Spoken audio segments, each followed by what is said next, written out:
유럽의 한 전문가가 충격적인 사실을 폭로했습니다. 30년간 나토 정부들을 도와온 안보 분석가는 유럽과 미국 사이에 생긴 균열을 목격했습니다. 그의 사무실에서 바라본 현실은 충격 그 자체였죠. 노르웨이의 한 연료회사가 미국 잠수함에 연료 공급을 거부하는 초유의 사태가 발생했습니다. 1리터의 연료도 주지 않겠다라는 강력한 선언에 미국은 당황했습니다. 하지만 더 놀라운 일이 벌어지고 있었습니다. 에스토니아는 미국 로켓 시스템 구매를 정역 취소했습니다. 대신 한국의 천무 키139 도입을 결정했습니다. 이유가 뭘까요? 유럽 국가들은 한국에서 매년 60만 발 이상 생산되는 포탄에 주목했습니다. 대체 무슨 일이 벌어진 걸까요? 트럼프 대통령과 젤렌스키 대통령 사이에 있었던 그 만남 후 유럽은 더 이상 미국을 믿지 않기로 했습니다. 그리고 한국을 새로운 희망으로 바라보기 시작했습니다. 저는 타드스 라인하트 박사예요. 저는 30년 동안 안보 분석가로 일하면서 나토 정부들이 세계 문제를 이해할 수 있도록 도와줬었어요. 오늘은 노르웨이 오슬로에 있는 제 사무실에서 아름다운 피오르드의 물을 바라보고 있었지만 책상 위의 보고서들 때문에 경치를 즐길 수가 없었어요. 저는 컴퓨터 화면에 떠 있는 사진들을 바라봤었어요. 사진에는 2월 28일 백악관에서 미국 도널드 트럼프 대통령과 우크라이나 볼로디미르 젤렌스키 대통령이 만났을 때의 상황이 담겨 있었어요. 온라인에서는 두 사람이 싸우는 가짜 사진들까지 만들어졌었어요. 하지만 이건 농담이 아니었어요. 회의 분위기가 너무 팽팽해서 실제로 싸웠을지도 몰라. 저도 모르게 혼잣말을 했었어요. 저를 가장 걱정하게 만든 건 단순히 그들이 의견 차이를 보였다는 사실이 아니었어요. 모두가 그 장면을 봤다는 게 문제였어요. 이 공개적인 논쟁은 미국과 유럽의 우정에 큰 균열이 생겼음을 보여줬었어요.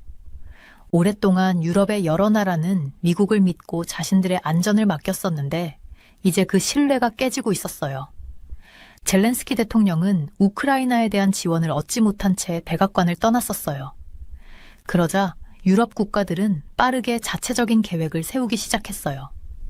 영국과 프랑스는 미국의 도움 없이 우크라이나를 위한 평화 계획을 세우겠다고 발표했었어요. 이런 일은 처음 있는 일이었어요. 유럽의 지도자들은 이제 공개적으로 미국이 더 이상 좋은 리더가 아니라고 말하고 있었어요. 에스토니아 대표 카야 칼라스는 자유세계는 새로운 리더가 필요하다는 것이 분명해졌어요. 라고 했고 프랑스 전 총리 가브리엘 아탈은 더욱 직설적으로 미국은 이제 자유세계를 이끌 자격을 잃었어요. 라고 말했었어요. 저는 제 일기에 이렇게 적었어요. 이건 단순한 정치적 수사가 아니에요. 국가들은 친구들이 어떤 행동을 할지 예측할 수 있어야 안전을 느낄 수 있어요. 동맹이 예측할 수 없게 되면 안전은 무너져요. 트럼프 대통령은 좋은 안보 파트너십에 필요한 일관성과 신뢰성과는 정반대예요. 유럽 지도자들은 이제 런던에서 만나 자체적인 방어 계획을 논의하고 있었어요. 그들은 더 이상 미국에 의존하고 싶어 하지 않았어요. 영국의 키어 스타머 총리는 미국과 논의하기 전에 먼저 우크라이나를 위한 계획을 세우겠다고 했었어요. 프랑스의 에마뉘엘 마크롱 대통령도 우크라이나를 존중하고 유럽의 안전을 지키는 것이 얼마나 중요한지 강조했었어요. 뉴욕타임스는 이번 사태를 강대국 협상의 원시 시대로의 회귀라고 표현했었어요. 이는 국가 간의 오래된 우정이 변하고 있다는 뜻이었어요. 유럽은 이제 미국에 너무 의존하지 않고 스스로를 보호하는 법을 배워야 했어요. 저의 관심을 가장 끈 사건은 제 고향 노르웨이에서 일어났었어요. 노르웨이의 연료회사인 하드박 벙커스가 나토 작전 중 미국 잠수함에 연료를 제공하지 않겠다고 했던 거예요. 미국 함대에는 연료 제공 안 함이라는 강력한 발표를 했었어요. 그들은 트럼프 대통령과 JD 벤스 부통령이 젤렌스키 대통령에게 공개적으로 무례하게 굴었던 것에 항의하는 차원이라고 했어요. 대변인 잉가르 군나르는 트럼프가 떠날 때까지 단 1리터의 연료도 주지 않겠다라고 했었어요. 그들은 이전에도 러시아 고객들에게 서비스를 거부했던 적이 있었어요. 이건 작은 사건처럼 보일 수 있지만 사실 굉장히 중요한 일이었어요. 저는 동료들에게 설명했어요. 노르웨이의 바다는 북해에서 미국 해군 함대에 매우 중요한 지역이에요. 노르웨이의 도움이 없으면 미국 함대는 이 지역에서 제대로 작전할 수 없어요. 노르웨이의 토레 산드빅 국방부 장관은 정부가 이 결정에 관여하지 않았다고 해명했지만 저는 이 행동이 많은 유럽 사람들이 트럼프 대통령에 대해 불만을 가지고 있다는 걸 보여준다고 생각했어요. 노르웨이 신문 아프톤포스테는 트럼프의 예측 불가능한 행동이 나토 동맹에 대한 신뢰를 흔들고 있어요. 러시아와 가까운 나라인 노르웨이는 이제 자체 방어를 강화해야 해요. 라고 썼었어요. 오슬로 대학교의 안보 전문가 잉빌드 매그너스는 미국이 우크라이나를 벌인 것은 노르웨이의 경고 신호예요.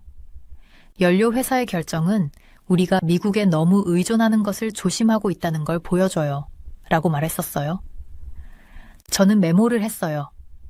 기본적인 안보 상황이 바뀌고 있어요. 수십 년 동안 유럽 국가들은 군사비를 줄이면서 평화를 누렸어요. 이제 유럽은 처음부터 다시 방위 능력을 키워야 해요. 새로운 보고서를 보다가 다른 분석가들이 잘 눈치채지 못한 흥미로운 점을 발견했어요. 유럽이 이제 새로운 방위 파트너로 남한을 선택하고 있다는 거였어요. 유럽 국가들은 미국 대신 한국에서 군사 장비를 구매하고 있었어요. 에스토니아는 미국의 HIMARS 로켓 시스템 구매를 취소하고 대신 한국의 한화천무 K239 로켓 발사 시스템을 고려하고 있었어요. 에스토니아의 한노 페부쿠르 국방부 장관은 미국 시스템이 도착하는데 너무 오래 걸린다고 했지만 저는 진짜 걱정거리는 탄약 공급 문제라는 걸 알고 있었어요. 만약 트럼프 대통령이 갑자기 우크라이나 지원을 끊을 수 있다면 나중에 에스토니아에도 탄약 공급을 중단할 수 있지 않을까요? 한국은 매년 60만 발 이상의 포탄을 생산하고 있었어요. 자국을 위한 물량도 충분하고 다른 나라에 수출할 수도 있었어요. 천무를 구매하는 건 단순히 무기를 사는 게 아니에요. 저는 노르웨이 국방 관계자들에게 설명했어요. 한국에 신뢰할 수 있는 탄약 공급망에 접근하는 것이에요. 예측할 수 없는 미국 대신 안정적인 파트너를 찾고 있는 유럽 국가들에게 꼭 필요한 것이죠. 저녁이 되면서 오슬로의 하늘이 어두워졌어요. 저는 유럽의 안보 상황이 이제 예전과 같을 수 없다는 걸 느꼈어요. 오직 미국의 보호에만 의존하던 시대는 끝났어요. 이제 한국과의 방위 파트너십이 새로운 장을 열었어요. 이 기술적 진보는 앞으로 유럽과 아시아 국가들이 미국에 의존하지 않고 협력할 수 있는 새로운 시대를 상징하고 있었어요. 이는 앞으로 수십 년간 세계 안보를 바꿀 중요한 변화였어요. 저는 노르웨이 오슬로에 있는 사무실에서 아름다운 피오르드를 내려다보고 있었어요. 물은 잔잔했지만 제 마음은 그렇지 않았습니다. 제 이름은 타드스 라이나트 박사입니다. 저는 보안 분석가로 30년 동안 일하면서 나토 회원국들이 위협을 이해하고 안전을 유지할 수 있도록 도왔었어요. 하지만 오늘 그동안 본 적 없는 상황을 마주하게 되었었습니다. 노르웨이의 하드박 벙커스라는 회사가 충격적인 행동을 했었어요. 그들은 미국의 잠수함에 연료 공급을 거부했었습니다. 이 잠수함은 그냥 잠수함이 아니었어요. 세계에서 가장 발전된 버지니아급 핵잠수함이었고 나토 작전의 일환으로 우리 해역에 있었습니다. 작전을 이어가기 위해 연료가 필요했었죠. 미국 함대에는 연료를 공급하지 않는다. 회사는 대담하게 발표했었어요. 그들은 미국의 도널드 트럼프 대통령과 JD 벤스 부통령이 백악관에서 우크라이나 대통령 젤렌스키를 대했던 방식에 분노하고 있었습니다. 회사 대변인인 잉가르 군나는 그들의 입장을 분명히 했었어요. 트럼프가 물러나기 전까지는 1리터의 연료도 공급하지 않겠다고 했었죠.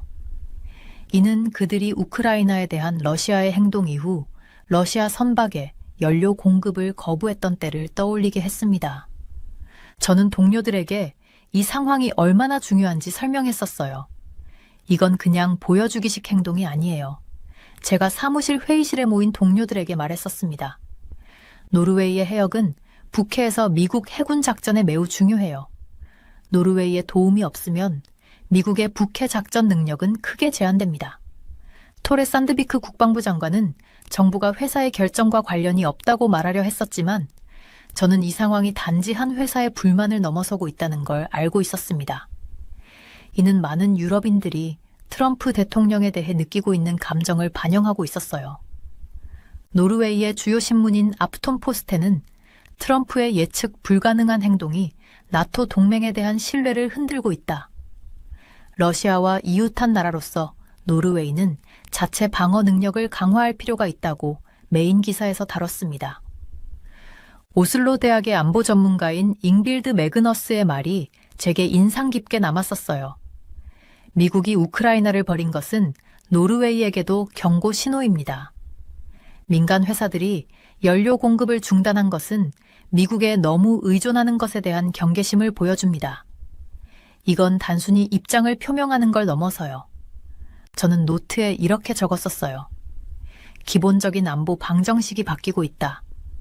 수십 년 동안 군사비를 줄이고 평화에 집중했던 유럽이 이제는 방위 능력을 처음부터 다시 구축해야 하는 현실에 직면했다. 창밖으로 피오르드를 가로지르는 배들을 보면서 세상이 얼마나 빠르게 변하고 있는지 생각했었습니다. 제 고향 노르웨이는 항상 미국의 보호를 받으며 나토의 일원으로 지내왔었어요. 미국은 나토에서 가장 강력한 회원국이었고요. 하지만 이제 저는 노르웨이 사람들이 처음으로 미국에 공개적으로 반항하는 모습을 보고 있었습니다. 저는 국방부에 있는 친구 헬리크에게 전화를 걸었었어요. 하드박 벙커스 소식 들었어? 라고 물었었죠. 응, 들었어. 헬리크의 목소리에는 걱정이 묻어나왔습니다. 미국 쪽에서 엄청 화가 났어. 정부가 개입해서 회사에 연료를 공급하도록 강요하라고 요구하고 있어. 정부가 그렇게 할까? 제가 물었었어요. 모르겠어. 헨리크가 대답했어요. 공식 입장은 이게 민간 기업의 사업 결정이라는 거야. 하지만 비공식적으로는 국방부 내에서도 하드박의 입장을 지지하는 사람이 많아. 전화를 끊고 책장으로 가서 노르웨이 미국 방위 협력 1949 현재라고 적힌 두꺼운 자료집을 꺼냈습니다. 70년 넘게 관계는 안정적이었어요.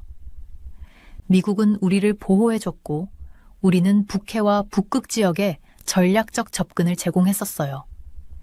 이 단순한 협력 덕분에 냉전 시기부터 지금까지 노르웨이는 안전했었죠. 하지만 이제 그 협력이 흔들리고 있었어요. 다음 날 아침 저는 국방부에서 열린 긴급 회의에 참석했었습니다. 여러 부처의 관계자들이 큰 회의실에 모였는데 모두 표정이 어두웠어요. 미국 측에서는 연료 문제를 해결하지 않으면 북부 노르웨이에서 군사 주둔을 줄이겠다고 위협하고 있습니다. 국방부 차관이 발표했어요. 외교부의 한 참모가 말했어요. 이건 허세일 수도 있어요. 그들은 러시아 활동에 맞서기 위해 우리 해역이 필요하거든요. 그들의 허세를 우리가 감당할 수 있을까요? 다른 사람이 물었어요. 제가 손을 들었고 발언 기회를 얻었어요. 하드박 벙커스 사건은 원인이 아니라 결과입니다. 저는 말했어요. 진짜 문제는 미국의 신뢰성에 대한 믿음이 흔들리고 있다는 겁니다. 트럼프 대통령이 우크라이나 정책을 갑자기 바꾸는 모습을 보고 많은 노르웨이 사람들이 이렇게 생각하고 있어요. 그가 필요하다면 노르웨이도 버리지 않을까? 회의실은 잠시 침묵에 빠졌어요. 아무도 소리내어 묻지 않았지만 모두가 마음속으로 하고 있던 질문이었거든요. 그럼 우리가 뭘 해야 할까요? 차관이 물었어요. 새로운 파트너를 찾아야 합니다. 제가 제안했어요. 미국을 대체하려는 게 아니라 선택지를 넓혀야 해요. 그 후 저는 오슬로에서 열린 한화 노르웨이 산업의 날 행사에 초대되었어요. 한화는 한국의 방산업체인데 그들이 노르웨이를 선택한 건 우연이 아니었어요. 노르웨이는 작은 나라지만 나모와 콩스베르그 같은 강력한 방산 기업들을 가지고 있거든요. 저는 행사에서 한국 대표에게 물었어요. 왜 노르웨이인가요? 그는 미소 지으며 대답했어요. 노르웨이는 단순한 고객이 아닌 진정한 파트너가 될 수 있는 몇 안 되는 유럽 국가입니다. 우리는 서로 필요한 기술을 가지고 있어요. 그의 말이 맞았어요. 노르웨이는 연어와 피오르드로만 알려져 있지만 방위 산업에서도 큰 성과를 내고 있었습니다. 저는 노르웨이가 이제 더 이상 미국에만 의존하지 않고 신뢰할 수 있는 새로운 동맹을 찾고 있다는 사실을 실감했어요. 이제 유럽의 안보는 새로운 국면에 접어들었고 그 변화의 순간을 저는 직접 보고 있었습니다. 저는 다른 사람들이 놓친 중요한 점을 발견했었어요. 유럽 국가들이 방위 장비를 어떻게 구매하고 있는지 지켜보면서 한국이 유럽의 새로운 선호 파트너가 되고 있다는 사실을 알게 되었었죠. 가장 확실한 증거는 에스토니아에서 나왔습니다. 에스토니아는 미국의 방산업체인 록히드 마틴에서 주문했던 IMOS 로켓 시스템을 취소했어요. 대신 한국의 한화에서 만든 천무 K239 다연장 로켓 발사 시스템을 고려하고 있었죠. 에스토니아 국방장관 한노 페부쿠르가 HIMARS를 봤는데 시간이 너무 오래 걸린다고 하더라고요. 저는 노르웨이 국방 관계자들과 만났을 때 이렇게 설명했었어요. 하지만 저는 더 깊은 걱정이 있다는 걸 알고 있었어요. 그들은 미국의 탄약을 의존하는 것에 대해 불안해하고 있었어요. 만약 트럼프 대통령이 언제든 우크라이나 지원을 갑자기 끊을 수 있다면 앞으로 에스토니아에도 탄약 지원을 끊지 않는다는 보장이 없었으니까요. 제 연구에 따르면 한국은 큰 강점을 가지고 있었어요. 한국은 매년 60만 발 이상의 포탄을 생산하고 있었어요. 이는 자국의 필요를 충족시키면서도 다른 나라에 판매할 수 있을 만큼 충분했죠. 천무 시스템을 구매하면 단순히 무기만 얻는 게 아니에요. 저는 관계자들에게 말했었어요. 한국에 신뢰할 수 있고 풍부한 탄약 공급망에 접근할 수 있게 되는 거죠. 트럼프의 미국을 믿기 어려운 상황에서 유럽 국가들이 필요한 바로 그 부분이에요. 천무 시스템은 이미 유럽에서 성능을 입증했었어요.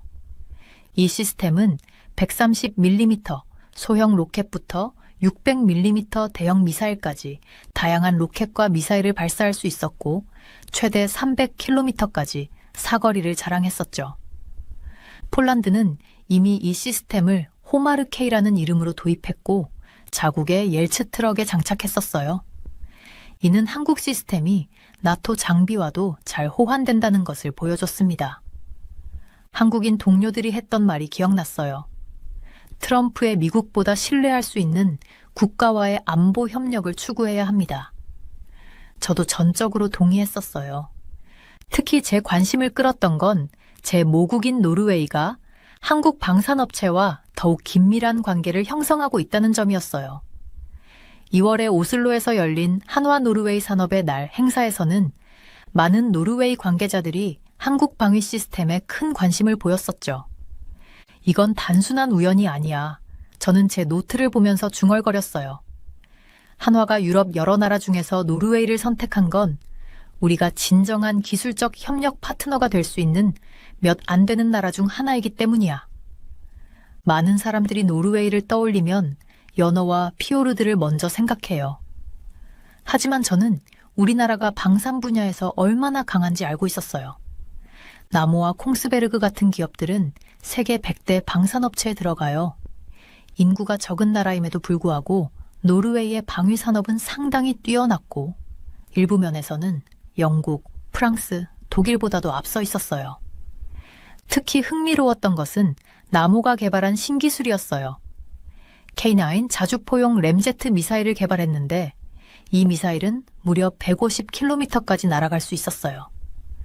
300호회 이상 시험을 통해 성능을 확실히 검증했었죠.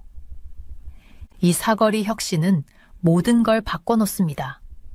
저는 동료들에게 설명했어요. 150km 사거리라면 한국에서 연평도에서 평양까지 닿을 수 있어요. 아니면 부산에서 일본 쓰시마 섬까지도 가능하죠. 나모는 현대위아와 함께 120mm 전차탄 개발에도 협력하고 있었어요. 한편 콩스베르그는 한화와 보병 전투 차량과 장거리 정밀 타격 시스템 분야에서도 협력 계약을 맺었었죠. 저는 메모에 적었어요. 한국은 세계에서 유일하게 매년 60만 발 이상의 포탄을 생산하며 자급자족과 수출 능력을 동시에 갖춘 나라다. 이 사실만으로도 한국은 다른 잠재적 파트너들과 차별화되었어요. 상황을 더 깊이 들여다보니 트럼프의 젤렌스키 대통령에 대한 태도가 유럽 안보 파트너십에 큰 변화를 일으키고 있다는 걸 깨달았어요. 이건 폴란드와 한국의 협력과는 다릅니다. 저는 노르웨이 전략방위위원회에서 제 연구 결과를 발표하며 강조했어요. 폴란드는 한국처럼 제조 역량이 뛰어나지 않아서 기술이 주로 한국에서 폴란드로 일방적으로 흐르죠. 하지만 노르웨이는 대등한 수준의 기술적 협력을 제공할 수 있어요. 위원들은 미국과 유럽 간의 관계가 깨지면서 한국 방산업체들이 유럽 전역에서 새로운 기회를 맞이하고 있다는 제 설명을 진지하게 들었어요. 한국은 4가지 강점을 가지고 있습니다. 저는 정리했어요. 납품이 빠르고 가격이 경쟁력 있으며 공급망이 안정적이고 무엇보다도 신뢰할 수 있는 파트너예요. 트럼프의 예측 불가능성에 영향을 받지 않는 파트너를 찾는 유럽 국가들에겐 결정적인 요소죠. 회의가 끝난 후 노르웨이 국방장관이 제게 국가 안보 전략에 대한 제안을 물어봤어요. 대서양을 통한 기존의 안보 인식은 근본적으로 변하고 있습니다. 저는 답했어요. 노르웨이는 유럽 방위 협력도 지속하면서 한국 방산 기술과의 관계를 더욱 깊게 만들어야 합니다. 노르웨이와 한국의 협력은 우리가 타국 의존도를 낮추고 스스로를 지킬 수 있는 최고의 길이에요. 사무실로 돌아가는 길에 저는 유럽 안보의 미래를 이끌 중요한 요소들에 대해 생각했어요. 안보 불확실성, 독립적 방위 능력, 방위산업 협력, 그리고 무엇보다도 예측 가능성이었어요. 우리가 당연시했던 미국과의 예측 가능성은 이제 사라졌어요. 저는 최종 평가서에 적었어요. 대신 유럽은 상호 기술적 이익과 신뢰성에 기반한 새로운 안보 관계를 구축해야 합니다. 한국은 트럼프의 미국이 만든 공백을 메울 준비가 되어 있습니다. 오슬로의 해가 지면서 저는 유럽의 안보 지형이 예전 같지 않을 거라는 걸 확신했어요. 미국의 안보 보장에만 의존했던 시대는 끝났어요. 이제 한국과의 방위 파트너십이 새로운 장을 열고 있었어요. 방위 협력은 마치 우정과 같아요. 믿을 수 있고 나눌 줄 알고 필요할 때 곁에 있어줄 친구가 필요하죠. 오랫동안 미국이 유럽의 최고의 방위 친구였지만 이제 그 우정은 예측할 수 없게 되었어요. 그리고 유럽은 새로운 친구를 찾고 있었어요. 한국은 유럽이 스스로를 지킬 수 있도록 도와줄 신뢰할 수 있는 친구로 자리 잡았어요. 노트를 덮으며 세상이 얼마나 빨리 변할 수 있는지 생각했어요. 단 한 번의 트럼프 젤렌스키 회담이 일으킨 변화의 물결이 전 세계 안보의 판도를 바꿔놓았어요. 그리고 제 모국 노르웨이는 그 변화의 중심에 있었고 한국과의 다리를 놓으며 두 나라 모두를 더욱 강하게 만들고 있었어요. 30년간 안보 분석가로 일하면서 이렇게 극적인 변화는 본 적이 없었어요. 세상이 제 눈앞에서 변하고 있었고 저는 그 역사적인 순간을 직접 목격하고 있었어요. 내일도 저는 연구를 이어가며 유럽과 한국 간의 협력이 어떻게 성장해 나가는지 지켜볼 예정이에요. 제가 하는 일에 대해 사람들이 왜 중요하냐고 물으면 저는 이렇게 말해요. 모든 나라가 안전해야 합니다.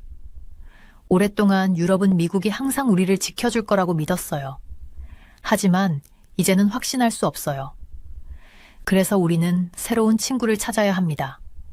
한국과의 새로운 우정은 그래서 더욱 중요한 거예요. 어떤 일이 일어나도 안전하게 잠들 수 있도록요.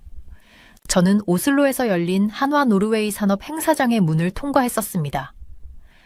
넓은 방은 정장과 군복을 입은 사람들로 가득 차 있었어요. 저는 30년 경력의 안보 분석가로서 많은 방산 전시회를 봤었지만 이번에는 뭔가 특별한 느낌이 들었어요. 중요한 일이 이곳에서 벌어지고 있었어요. 라인하르트 박사님 환영합니다. 옌센 장관이 제 손을 흔들며 말했었어요. 우리 한국 친구들에 대해 어떻게 생각하시나요?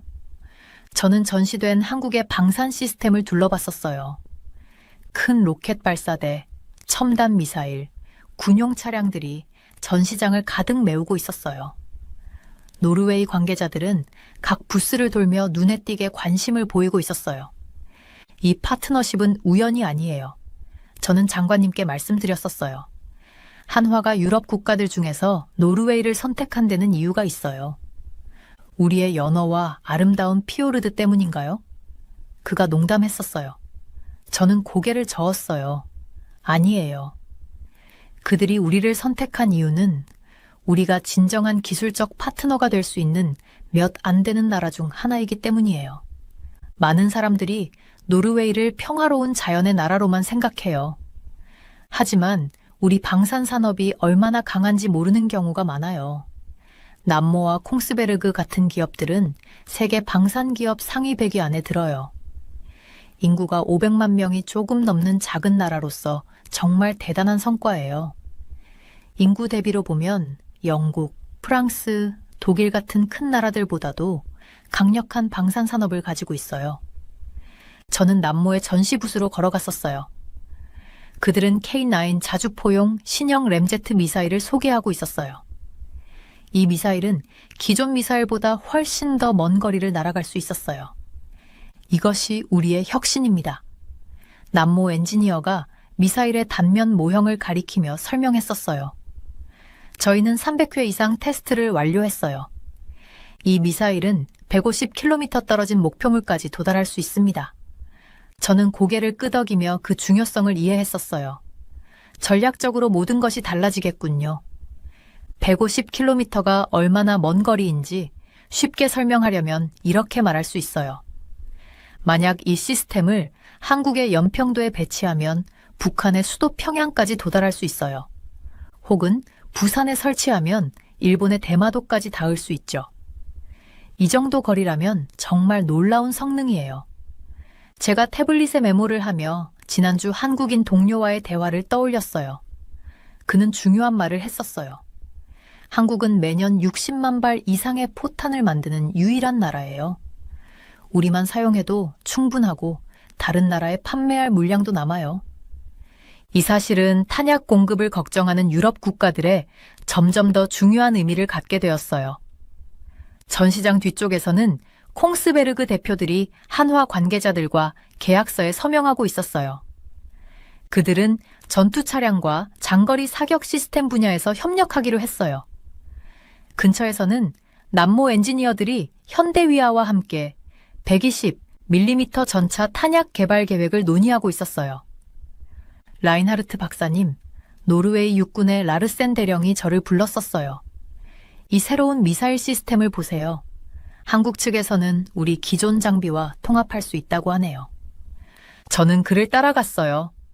한국 엔지니어들은 그들의 시스템이 노르웨이 방위 장비와 어떻게 연동될 수 있는지 보여주고 있었어요. 제가 기대했던 바로 그 협력이었어요. 이게 폴란드와 한국의 협력과 무엇이 다른가요? 라르센 대령이 물었어요. 좋은 질문이에요. 제가 대답했어요. 폴란드의 제조 역량은 한국에 한참 뒤처져 있어요. 그들이 협력할 때는 기술이 주로 한국에서 폴란드로만 흘러가죠.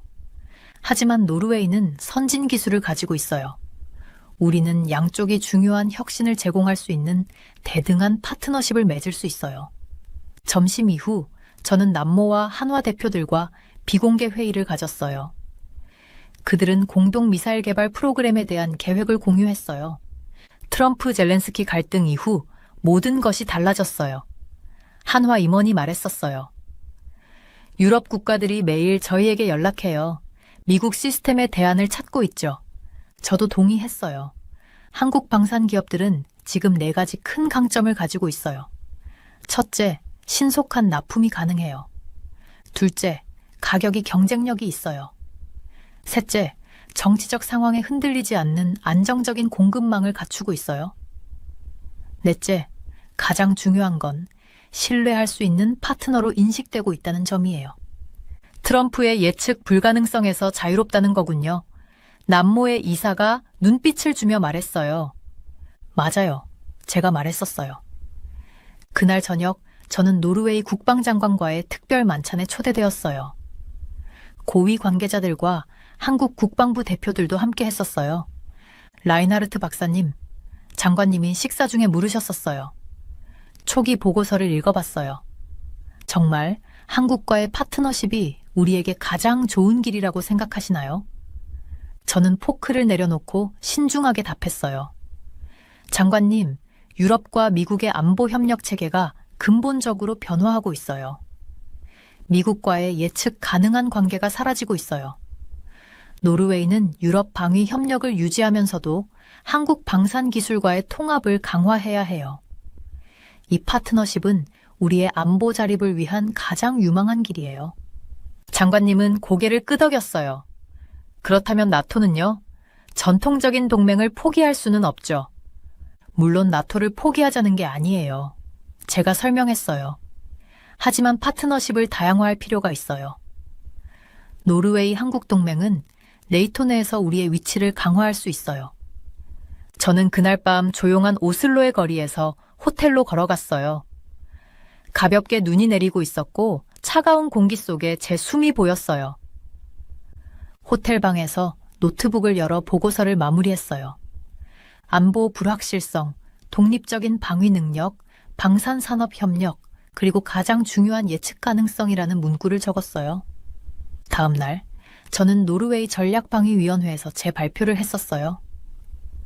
유럽은 새로운 안보 파트너를 찾고 있으며 한국이 그 대안으로 부상하고 있습니다. 저는 변화하는 세상 속에서 새로운 기회가 열리고 있다고 느꼈어요. 노르웨이 한국 동맹은 상호 이익과 신뢰를 기반으로 한 새로운 안보 협력의 시작을 의미했어요. 저는 노르웨이가 이 새로운 현실에 잘 적응할 수 있도록 한 걸음씩 신중하게 이끌어가리라 마음먹었어요. 저는 노르웨이 전략방위위원회 앞에 서 있었어요.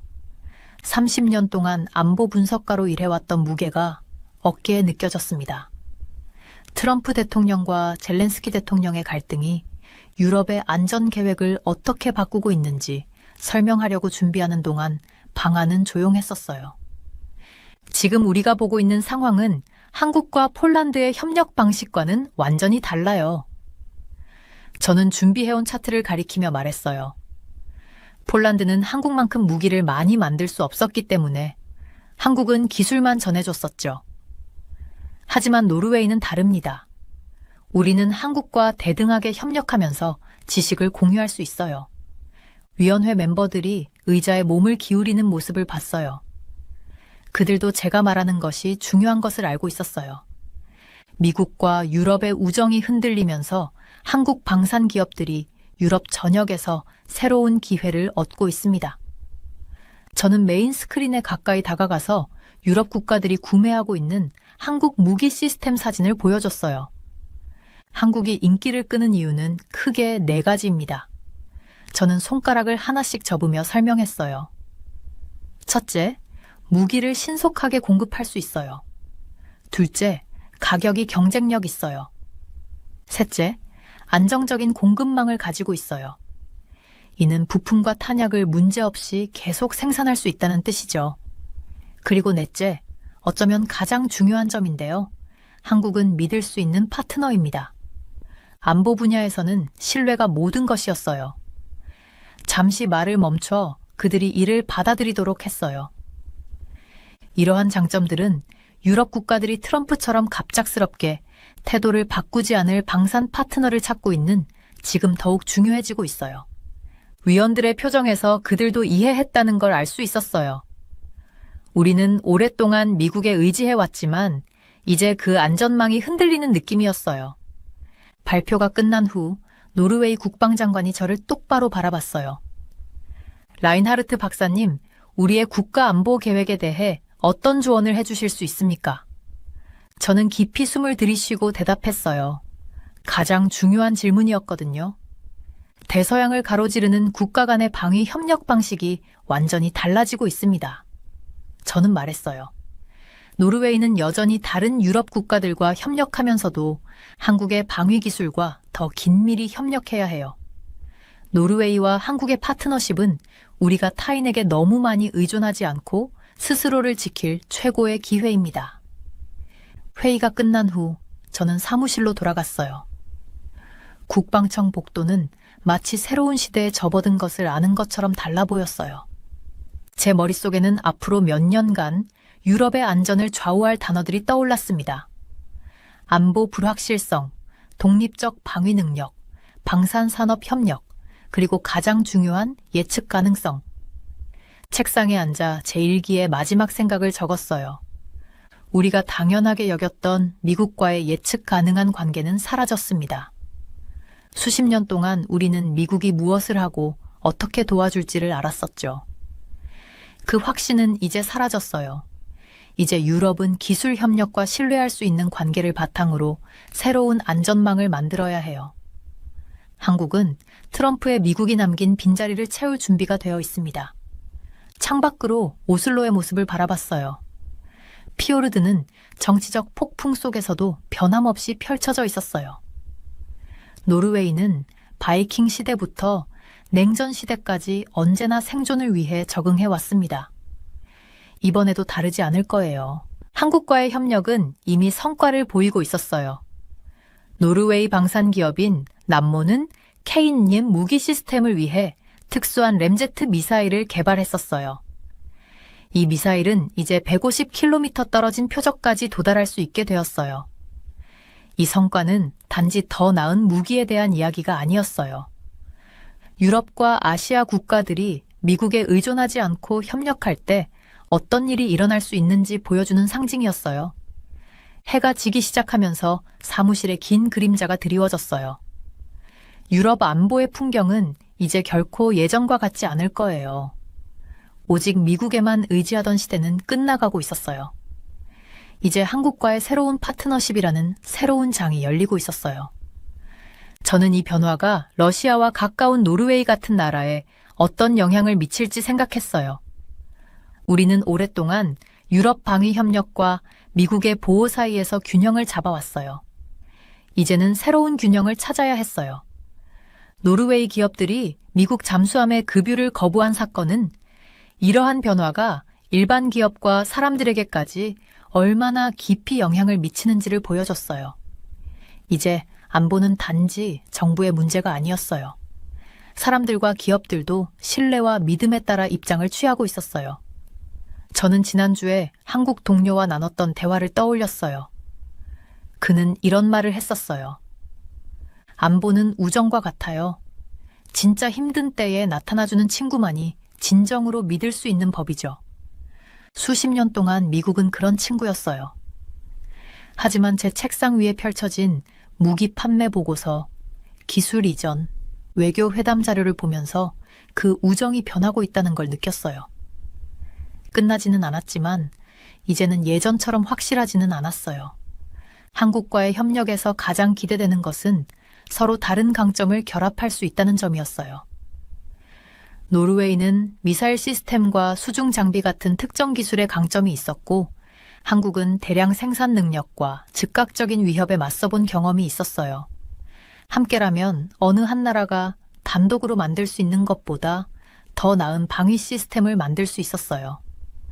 저는 서류를 정리하고 집으로 돌아갈 준비를 했어요. 내일은 더 많은 회의와 분석, 새로운 세계를 위한 계획이 이어질 거예요. 하지만 저는 이상하게도 희망을 느꼈어요. 변화는 도전이지만 동시에 기회도 가져다 주니까요. 오슬로의 불빛이 어둠 속에서 반짝이기 시작했어요. 항구의 배들은 창밖 아래로 조용히 움직이고 있었어요. 노르웨이는 언제나 바다를 통해 세계와 연결되었었죠. 이제 그 연결이 예상치 못한 방식으로 우리의 안전을 보장해 줄 거예요. 대서양의 갈라짐이 우리를 멀어지게 하는 것만은 아니에요. 저는 사무실 불을 끄면서 조용히 말했어요. 우리를 새로운 친구들에게 가까워지게 하고 있어요. 밖으로 나서며 젊은 경비원에게 고개를 끄덕였어요. 아마 20대 초반이었을 거예요. 그가 제 나이가 되었을 때의 안보 상황은 어떻게 변해 있을지 궁금했어요.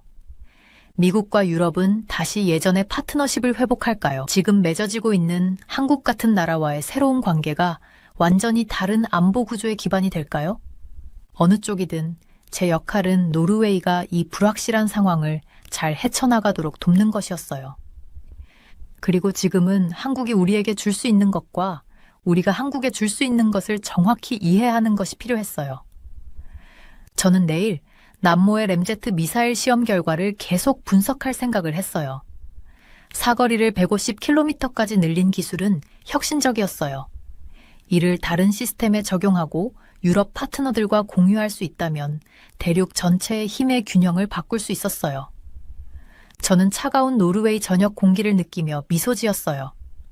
변화는 도전을 가져오지만 동시에 기회도 가져다 줍니다. 그리고 그 기회를 분명하게 보는 사람들에게 미래는 단지 견뎌내야 하는 것이 아니라 만들어갈 수 있는 것이었어요. 유럽 안보의 재편은 이미 시작되었어요. 그리고 저는 그 한가운데에서 과거의 조각들로부터 새로운 것을 만들어가는 행운을 누리고 있었어요. 저는 울산에 있는 AD 현대중공업의 대형 조선소를 내려다볼 수 있는 전망대에 서 있었습니다. 짭짤한 바닷바람을 타고 금속을 다듬고 용접하는 소리가 들려왔어요. 그 소리들은 곧 전 세계 바다를 누빌 거대한 선박들로 변해가고 있었죠. 제 이름은 광태호 박사이고 한국 해양발전의 최고 기술 고문을 맡고 있었습니다. 저는 지난 30년 동안 한국 조선업이 놀랍게 변화해온 과정을 지켜봐 왔었어요. 한국의 세 주요 조선사가 진정으로 세계 최고의 조선사 세 곳이 되었네요. 저는 혼잣말로 중얼거렸습니다. 회의나 국제 컨퍼런스에서 여러 번 말했었던 내용이지만 이 성취의 규모는 생각할 때마다 여전히 놀라웠습니다. 이 여정이 쉽지는 않았습니다. 한국 조선업은 중국 기업들의 치열한 경쟁과 세계적인 경제 위기로 거의 무너질 뻔했었어요. 하지만 오늘 2025년 3월의 한화오션은 미국 조선소를 성공적으로 인수하고 수조 원에 달하는 계약을 따냈습니다. AD 현대중공업은 전 세계 여러 나라에 군함과 자체 개발한 특수 엔진을 판매하고 있었습니다. 삼성중공업은 글로벌 프렌지, 부유식 액화 천연가스, 선박 시장의 절반 이상을 차지하고 있었죠. 저는 일기장에 적었어요. 기술력과 전략. 바로 이 두 가지가 한국 조선업을 오늘날의 위치로 올려놓은 주요 요소였어요. 이 성과는 외부의 도움이나 단순한 행운 덕분이 아니었어요. 수십 년간의 노력, 새로운 아이디어, 철저한 계획 덕분이었죠. 한국은 땀과 피, 끊임없는 기술 발전을 통해 조선 기술을 키워왔었습니다. 또 하나의 거대한 컨테이너선이 만들어지는 모습을 보며 저는 이 성장을 표현할 단어들을 떠올렸습니다. 세계 최고, 세계의 조선사, 독보적인 위치. 이 말들은 단순히 마케팅을 위한 멋진 말들이 아니라 글로벌 해양 산업에서 얻은 값진 사실들이었어요. 제가 대학을 막 졸업하고 업계에 처음 들어왔을 때를 떠올려 봤어요. 그때 한국 조선소들은 주로 다른 나라의 설계를 따라하며 배를 만들었었어요. 외국에서 설계한 도면을 받아 그대로 조립하는 정도였죠. 대부분의 사람들은 한국이 항상 일본 같은 오래된 조선 강국들에 뒤처질 거라고 생각했었습니다. 하지만 저희 세대는 더 큰 꿈을 꿨었어요. 저희는 남이 만든 설계대로 배를 짓는 데서 만족하지 않았어요. 저희는 우리만의 배를 설계하고 싶었어요. 새로운 기술을 개발하고 싶었고 추격자가 아닌 선도자가 되고 싶었죠. 첫 번째 큰 변화는 한국 기업들이 연구개발에 대대적인 투자를 시작했을 때였습니다. 단순히 따라가는 것이 아니라 새로운 설계와 건조 방식을 실험하기 시작했어요. 처음에는 많은 실수를 했었습니다. 몇몇 프로젝트는 손해를 봤고 어떤 배들은 기대만큼 성능이 나오지 않았죠. 하지만 저희는 모든 실패에서 배웠습니다. 저는 많은 밤을 엔지니어 사무실에서 보냈었어요. 저희 비전을 믿었던 젊은 엔지니어들과 함께 말이죠. 자정이 넘어서까지 기술적인 세부 사항을 놓고 토론하며 복잡한 문제를 해결하려 노력했어요. 때론 며칠, 몇 주 동안 같은 문제에 갇혀 있기도 했지만 절대 포기하지 않았습니다. 가장 큰 도전 중 하나는 국제 고객들에게 신뢰를 얻는 것이었어요. 배 한 척의 가격이 매우 비싸기 때문에 기업들은 검증되지 않은 조선소에 돈을 맡기려 하지 않았습니다. 저는 전 세계를 돌아다니며 선사들을 만나 한국 조선업의 역량을 설명했었어요. 많은 경우 회의적인 반응을 마주했었죠. 한국산 배요. 그들은 눈썹을 치켜 올리며 말했어요. 저희는 검증된 조선소와 거래하는 게 좋습니다. 서서히 저희는 작은 계약들을 따내기 시작했습니다. 저희는 그 배들을 제 시간에 인도했고 완벽하게 만들어냈어요. 그러자 한국 조선소들이 품질 좋은 배를 경쟁력 있는 가격에 제공한다는 소문이 퍼지기 시작했죠. 그리고 복잡한 선박에 대한 더 큰 주문들이 이어졌습니다. 2008년 세계 금융위기는 중요한 전환점이었어요.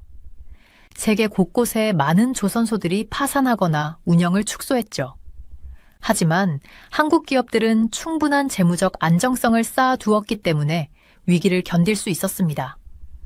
저희는 이 시기를 활용해 설비를 개선하고 새로운 기술을 개발했어요. 반면 경쟁자들은 생존에만 급급했었죠. 그 어려운 시기에 거의 텅 빈 조선소를 걸어 다녔던 기억이 생생합니다.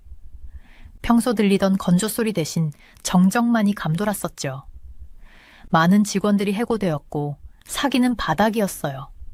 어떤 사람들은 한국 조선업이 다시는 회복하지 못할 거라고 했었습니다. 정부 관계자들은 긴급 회의를 소집해 조선업에 대한 투자를 줄여야 하는지 물었었죠. 이건 일시적인 상황입니다.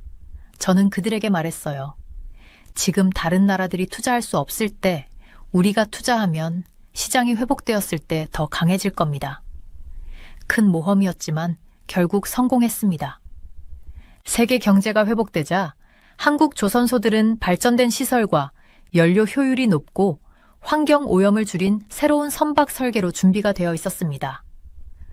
고객들은 몰려들었고 주문서가 금세 가득 찼습니다. 환경 문제가 대두되면서 또 다른 기회가 찾아왔어요. 선박들은 더 적은 오염을 일으켜야 했고 저희는 이미 친환경 기술을 개발해 놓았었죠. 기존 연료와 천연가스를 모두 사용할 수 있는 이중 연료 엔진은 큰 인기를 끌었습니다. 다른 조선사들이 따라오려 애쓰는 동안 저희는 이미 이러한 선진 선박을 인도하고 있었어요. 오늘 저는 아래에서 만들어지고 있는 거대한 선박들을 보며 자부심을 느꼈습니다. 각 선박은 수천 개의 일자리, 수백만 시간의 노력, 수십 년의 지식을 담고 있었어요. 제가 멘토링하는 젊은 엔지니어들은 초기 시절의 이야기를 거의 믿지 못하더군요.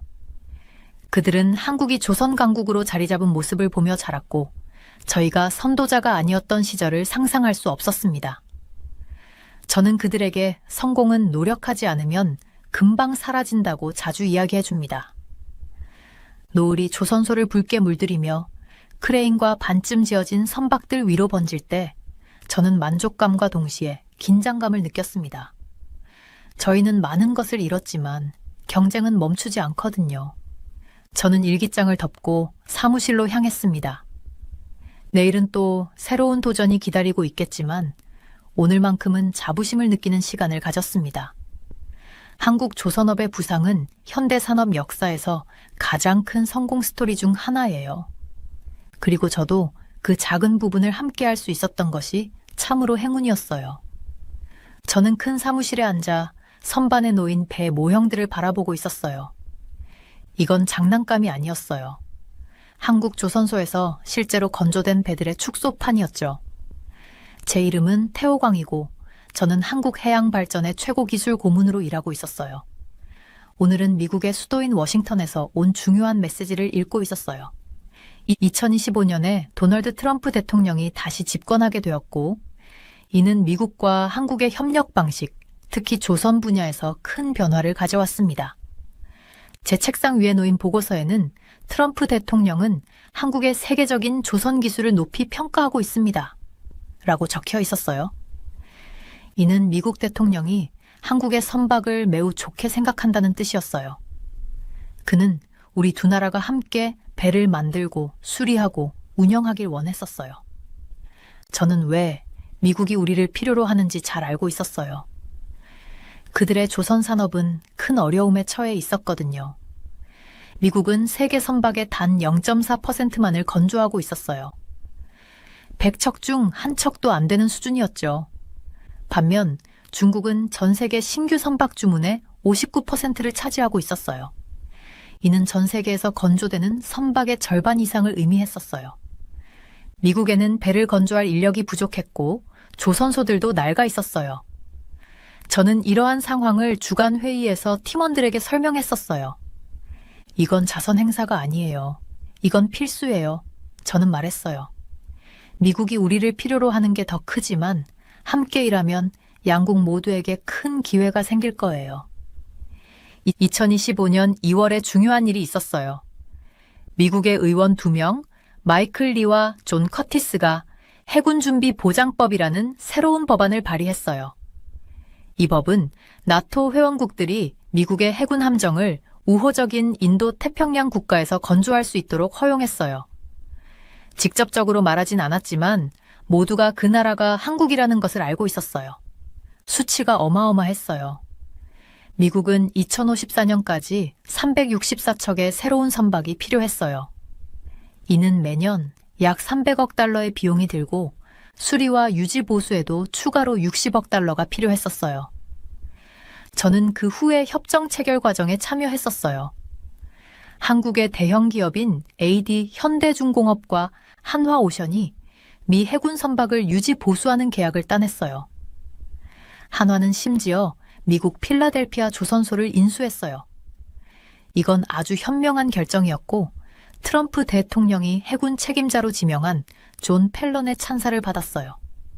펠런은 인사청문회에서 한국을 특별히 언급했었어요. 매일 아침 저는 울산 조선소를 걸으며 수천 명의 노동자들이 거대한 선박을 건조하는 모습을 지켜보았어요. 금속을 자르고 용접하는 소리가 공기를 가득 채웠어요. 바다 내음에 새 페인트와 뜨거운 금속 냄새가 섞였었어요. 밝은 노란색 헬멧과 파란 작업복을 입은 노동자들은 부지런히 움직였어요. 거대한 크레인을 다루는 사람들은 코끼리 20마리 무게에 맞먹는 선박 부품을 들어 올렸어요. 다른 노동자들은 배가 폭풍을 헤치며 항해할 때 바닷물이 들어오지 않도록 금속 이음새를 완벽하게 용접하고 있었어요. 저는 예전에 많은 사람들이 한국이 글로벌 조선업에서 중요한 역할을 할 수 있을지 의심했던 시절을 기억했어요. 그건 불가능할 거야 라는 말을 초창기에 자주 들었었죠. 이제 그때의 회의론자들이 우리에게 도움을 청하고 있었어요. 이번 미국과의 파트너십은 단순히 일반 선박을 건조하는 것에 그치지 않았어요. 한국은 이제 군함 건조에도 도움을 주고 있었어요. 이 배들은 전 세계 해상 운송로를 보호하는 데 사용될 예정이었어요. 바다는 물건을 실어 나르는 고속도로와 같아요. 음식부터 자동차, 컴퓨터까지 모든 것이 배를 통해 이동해요. 이 해상 고속도로가 안전하지 않으면 국가 간 교역이 어려워지죠. 저는 사무실 벽에 전 세계 해상 운송 경로가 표시된 특별한 지도를 걸어두었어요. 파란 선들이 거미줄처럼 바다를 가로지르며 모든 대륙을 연결하고 있었어요. 한국은 태평양과 아시아 대륙 사이에 있어 조선업의 최적의 위치였어요. 우리는 동서양 어느 나라로든 쉽게 배를 보낼 수 있었어요. 어느 날 한 미국 해군 제독이 우리 조선소를 방문했어요. 그는 우리가 건조 중인 거대한 선박을 보고 눈을 크게 뜨며 놀랐어요. 이렇게 효율적인 건조 현장은 처음 봅니다. 그는 숙련된 동작으로 일하는 노동자들을 보며 말했어요. 우리는 30년 동안 방법을 개선해왔어요. 제가 대답했어요. 배 한 척 한 척이 우리에게 새로운 걸 가르쳐 줍니다. 제독은 고개를 끄덕였어요. 그래서 트럼프 대통령이 이 파트너십을 원하는 거예요. 당신들은 우리가 잊어버린 것을 완벽히 익혔어요. 저는 배를 타게 될 선원들을 생각했어요. 몇몇 배들은 몇 달 동안 바다에 머물 거예요. 그 배는 그들에게 집이 되어 폭풍과 높은 파도로부터 그들을 지켜줄 거예요. 이러한 책임감은 제가 작은 디테일도 꼼꼼히 확인하게 만들었어요. 미국과의 협력은 새로운 도전을 안겨주었어요. 그들의 군함 건조 규정은 우리와 달랐어요. 우리는 그들의 규정을 배우는 동시에 우리의 효율적인 건조 방법을 가르쳐야 했어요. 때로는 언어나 작업 방식의 차이 때문에 오해가 생겼지만 서로의 지식을 존중하며 대화로 문제를 해결했어요. 파트너십은 한국에 많은 일자리를 만들어 주었어요. 일자리를 걱정하던 젊은이들은 조선업에서 좋은 기회를 얻었어요. 조선소는 밤낮으로 운영되었고 물가에 빛나는 불빛들은 잠들지 않는 작은 도시 같았어요. 저는 매일 우리의 발전을 기록한 일기를 읽었어요. 힘든 날에는 과거의 기록을 보며 얼마나 멀리 왔는지 스스로를 격려했어요. 저도 언젠가 배를 만들 수 있나요? 한 어린 소녀가 물었어요. 물론이죠. 제가 대답했어요. 열심히 공부하고 포기하지 않는다면 세상을 누비는 배를 만들 수 있을 거예요. 그녀의 미소는 이 일이 왜 중요한지를 다시금 깨닫게 해줬어요. 우리는 단지 배를 만드는 게 아니라 꿈과 가능성을 만들고 있었어요. 2025년이 계속될수록 트럼프 대통령 하에 한국과 미국의 파트너십은 더욱 강해졌어요. 단순한 비즈니스 관계로 시작했지만 이제는 존중과 공동의 목표를 바탕으로 한 진정한 국가 간 우정이 되어가고 있었어요. 우리는 함께 미래 세대에도 혜택을 줄 새로운 해양 역사의 장을 만들어가고 있었어요.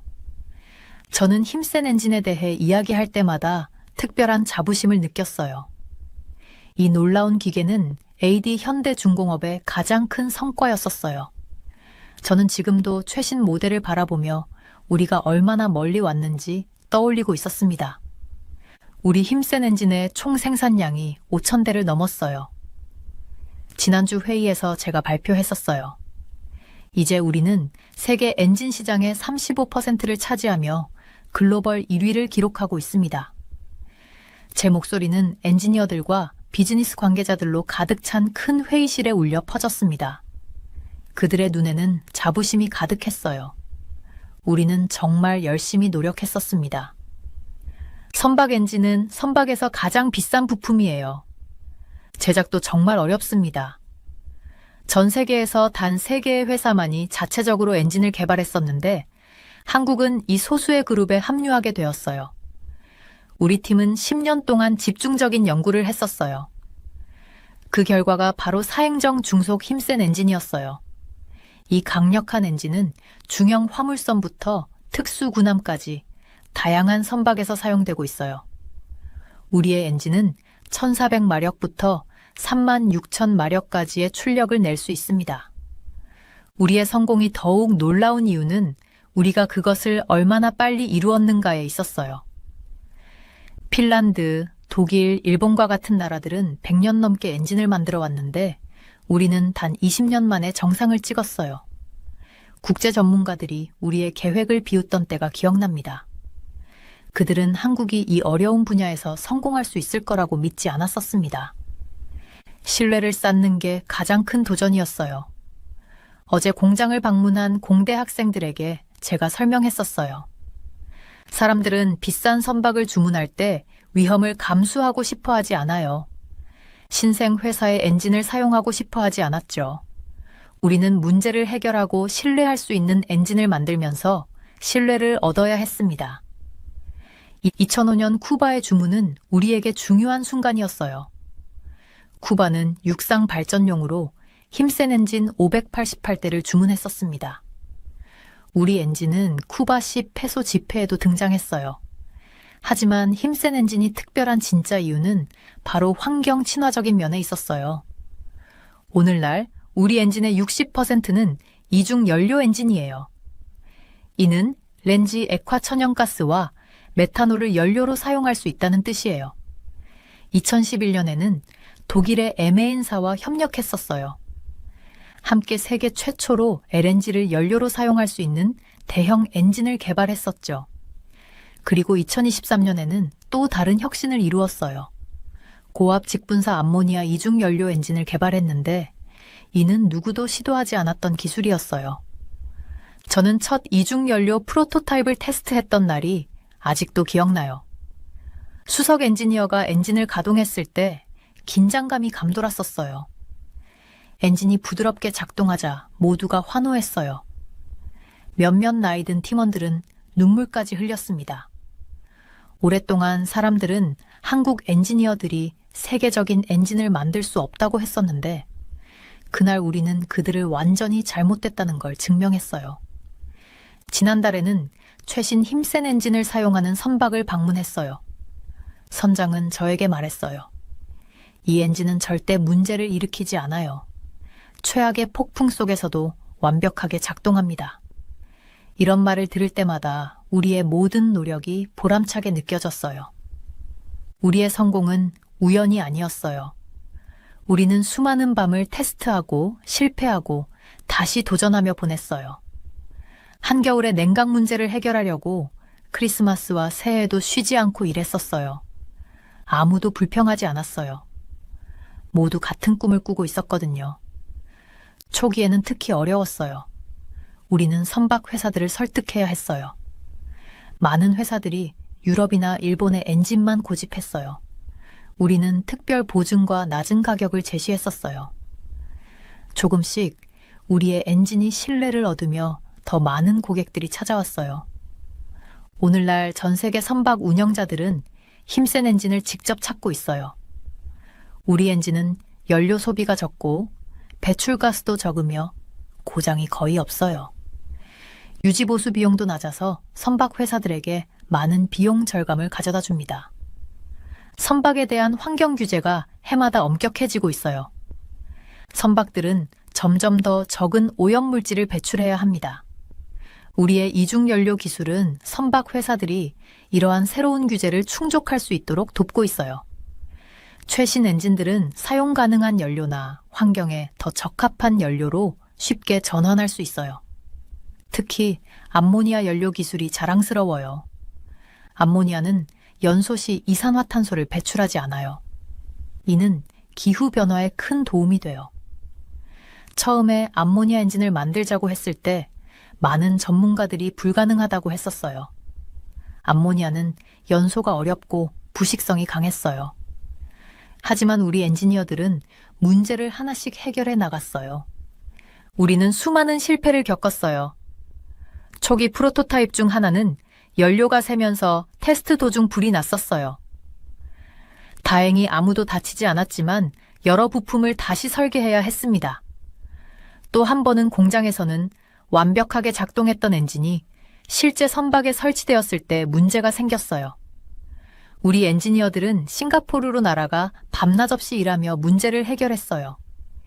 이러한 도전들은 우리를 더 강하게 만들었어요. 각 문제는 새로운 교훈을 주었고 우리는 모든 것을 기록하고 회사 전체의 지식을 공유했어요. 시간이 지나면서 다른 회사들이 따라올 수 없는 전문성을 쌓았어요. 힘센 엔진은 우리 회사뿐만 아니라 한국에도 큰 변화를 가져왔어요. 수천 개의 일자리를 만들었고 부품을 제작하는 중소기업들도 함께 성장했어요. 젊은 엔지니어들은 이제 해외로 가지 않아도 세계적인 기술을 개발할 수 있다는 희망을 가지게 되었어요. 저는 때때로 공장 안을 걸으며 일하는 사람들을 바라봅니다. 그들은 자부심을 가지고 움직여요. 그들은 세계 곳곳에 물자를 실어 나르는 선박을 움직이는 중요한 일을 하고 있다는 걸 알고 있어요. 앞으로 우리는 더 깨끗한 엔진을 만들기 위해 노력하고 있어요. 수소 연료 전지를 테스트하고 있고 엔진 효율을 높이는 방법을 연구하고 있어요. 경쟁은 계속되고 있어요. 중국, 유럽, 일본의 회사들이 끊임없이 우리를 따라잡으려 하고 있죠. 우리는 계속 혁신해야 정상에 설 수 있어요. 힘센 엔진은 단순한 기계가 아니에요. 이는 한국이 기술 강국으로 성장한 상징이에요. 어려운 목표를 세우고 함께 노력하면 무엇이든 이룰 수 있다는 걸 보여줍니다. 저는 이제 막 우리 회사에 합류한 젊은 엔지니어들을 보며 생각해요. 그들이 우리의 기술을 더 발전시킬 거예요. 힘센 엔진의 여정은 아직 끝나지 않았어요. 앞으로의 미래가 더욱 기대됩니다. 저는 삼성중공업의 거대한 조선소 가장자리에 서서 작업자들이 배와는 조금 다른 무언가를 짓는 모습을 보고 있었어요. 그것은 훨씬 크고 더 복잡했었어요. 이 거대한 구조물은 프렌지 선박, 즉 해상에서 천연가스를 액화해 처리하는 떠다니는 공장이었어요. 일반 선박이 우리의 기반이라면 해양 플랜트는 우리의 미래예요. 저는 종종 조선소를 찾은 사람들에게 이렇게 말했었어요. 이 거대한 떠다니는 공장은 한국이 세계 조선업을 선도하기 위한 다음 단계였어요. 아침 햇살이 그 어마어마한 구조물에 반짝였어요. 완성되면 약 2조 원, 그러니까 미국 달러로 거의 20억 달러의 가치가 될 예정이었어요. 우리가 이렇게까지 성장했다는 사실에 뿌듯했었어요. 삼성중공업, HD 현대중공업, 한화오션 등 한국의 새 대형 조선사는 올해 해양 플랜트에 많은 투자를 했었어요. 트럼프 대통령의 LNG 및 석유 개발 확대 정책 덕분에 시장 상황이 좋아졌었어요. 우리 업계에서는 이를 두 번째 호황이라고 불렀었어요. 하지만 이 성공 스토리가 항상 이렇게 밝았던 건 아니었어요. 저는 2010년대의 어두운 시기를 아주 또렷하게 기억하고 있어요. 그때 우리는 해양 플랜트를 악몽이라고 불렀었어요. 비용을 제대로 추산하지 못했었고 경험이 부족했었어요. 많은 프로젝트에서 엄청난 손실을 봤었어요. 저는 이 상황을 바꾼 팀의 일원이었어요. 우리는 비용을 엄격하게 추산하는 규칙을 만들었고 이전에 실수에서 배운 모든 지식을 활용했었어요. 무엇보다 돈이 되지 않는 계약은 더 이상 받지 않았었어요. 그 결과 우리의 계획은 효과가 있었어요. 올해 삼성중공업은 전 세계에서 건조 중인 9척의 프렌지 선박 중 5척의 주문을 따냈어요. 이는 세계 시장의 55%에 해당했었어요. 각 선박은 약 2조 원의 가치가 있었고 회사는 좋은 수익을 올릴 수 있었어요. AD 현대중공업은 FPU, 부유식 생산 설비, 건조에서 뛰어난 성과를 냈었어요. 한화오션은 해외 전문가를 영입하고 특화된 기술을 가진 소규모 회사를 인수하면서 입지를 강화했었어요. 어느 날 오후 저는 설계 사무실을 지나가다가 최신 프렌지 프로젝트의 세밀한 도면을 보게 되었어요. 엔지니어들은 천연가스를 액화할 때 필요한 극저온을 견딜 수 있는 특수 시스템을 추가하고 있었어요.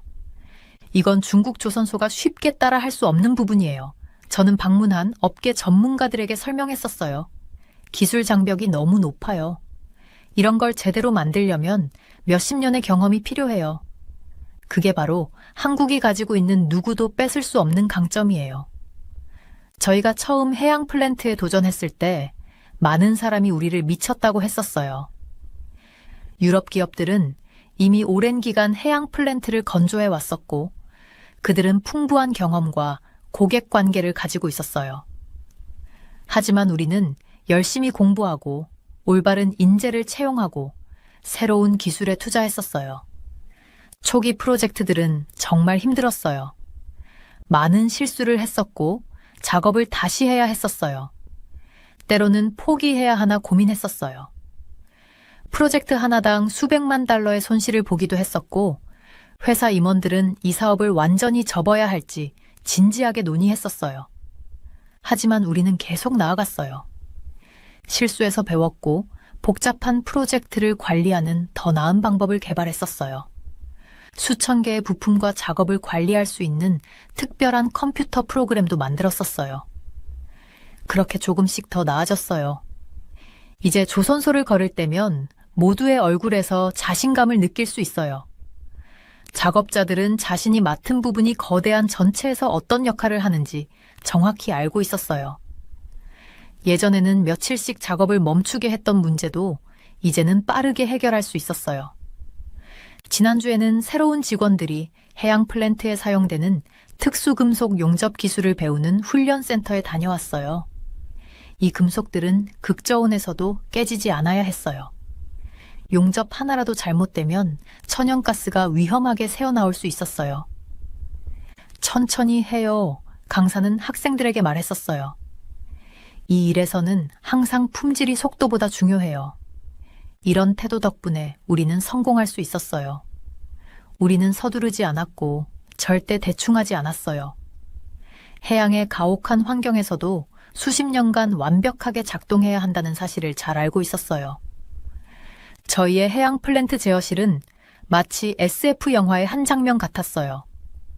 수백 개의 화면이 모든 시스템을 감시했고 안전 시스템은 자동으로 문제를 감지하고 대응했어요. 작업자들의 생활 공간은 편안한 침실, 체육관, 심지어 영화관까지 갖추고 있었어요. 왜냐하면 이 떠다니는 공장은 몇 주간 수백 명의 사람들에게 집이 되어야 했거든요. 저희는 탄소 배출을 줄이고 환경에 미치는 영향을 최소화할 수 있는 시스템을 새롭게 설계했었어요. 또한 차세대 청정 에너지원인 해상수소 생산 플랜트에도 도전하고 있었어요. 시장이 성장할 때 한국은 준비되어 있을 거예요. 작년에 유럽의 주요 에너지 회사에 프렌지 엔진 선박을 인도하는 행사에 참석했을 때가 가장 자랑스러웠어요. 그 회사의 CEO가 우리 조선소를 선택한 이유를 말했었어요. 우리는 삼성중공업을 선택했어요. 그들은 세계에서 가장 복잡한 프로젝트도 처리할 수 있다는 것을 증명했거든요. 한국의 뛰어난 기술력은 타의 추종을 불허해요. 저는 동료들을 바라봤어요. 그들의 얼굴에는 조용한 자부심이 묻어 있었어요. 우리는 오랜 노력 끝에 이 존경을 얻어냈어요. 해양 플랜트 사업은 단지 큰 구조물을 만드는 것이 아니에요. 그것은 거친 환경에서도 완벽하게 작동해야 하는 복잡한 시스템을 만드는 일이에요. 모든 장비와 시스템이 조화롭게 작동해야 해요. 오늘 아침, 저는 해양 프로젝트 수주 현황을 살펴봤어요. 그 목록은 앞으로 3년간의 일감으로 가득했어요. 일반 선박 건조는 세계 경제 상황에 따라 수요가 오르내리지만 해양 플랜트는 안정적이고 고부가 가치의 일감을 제공해요. 저는 때때로 방문객들을 가장 높은 크레인 위로 데려가요. 거기서 보면 조선소 전체가 한눈에 들어와요. 해양 플랜트들은 마치 작은 도시처럼 보였어요. 기억하세요. 저는 방문객들에게 말했어요. 15년 전만 해도 우리는 이런 걸 만드는 법조차 몰랐어요. 이제 우리는 세계 선두에 서 있어요. 이게 바로 한국의 방식이에요. 어려운 것을 보면 우리는 공부하고 남들보다 더 열심히 일하고 결국엔 그걸 마스터해요. 그리고 더 나은 것을 만들어내요. 저는 해가 지는 조선소를 마지막으로 바라봤어요. 곧 이 프렌지 선박은 먼 바다로 나가겠지만 그 속엔 한국의 기술력과 끈기, 그리고 최고를 향한 끝없는 열망이 함께할 거예요. 해양 플랜트의 개척은 끝난 것이 아니에요.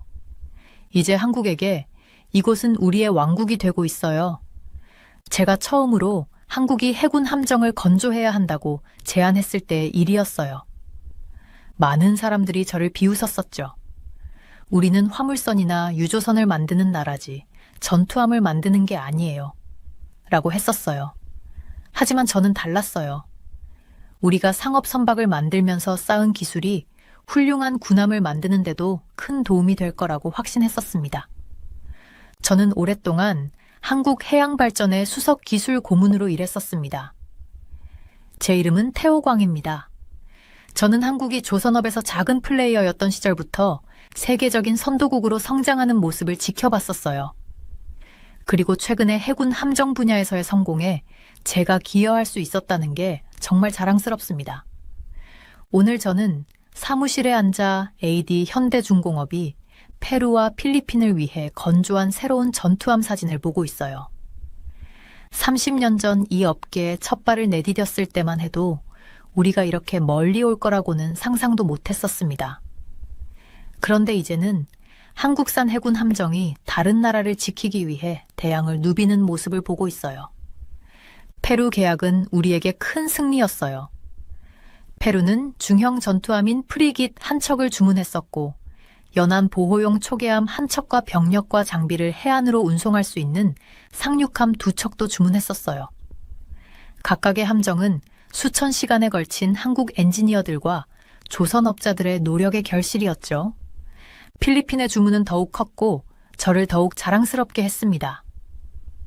필리핀은 프리깃 2척, 소형이지만 강력한 전투함인 코르벳 2척, 그리고 연안 초계함 6척을 주문했었어요. 저는 필리핀의 첫 번째 함정인 미겔 말바르가 바다에서 시험 항해를 할 때 조선소를 방문했었어요. 선장은 저에게 배의 성능이 기대 이상이었다고 했습니다. 거친 파도 속에서도 부드럽게 움직였고 모든 시스템이 완벽하게 작동했었죠. 이 성공은 우리 해군 함정의 뛰어난 품질을 입증해 주었어요. 물론 어려움도 많았었어요. 호주 프리깃 계약을 놓쳤을 때의 실망감이 아직도 생생해요. 호주가 우리의 설계를 선택하지 않았을 때 정말 자존심이 상했었어요. 하지만 우리는 포기하지 않았고 이 실패를 교훈 삼아 더 강해졌습니다. 저는 AD, 현대중공업과 한화오션의 대표들을 모아 회의를 열었어요. 우리가 서로 경쟁하면 스스로를 다치게 하는 거예요. 다른 나라와 경쟁하려면 협력해야 해요. 라고 말했었죠. 수많은 논의 끝에 우리는 팀1이라는 특별한 협약을 만들었어요.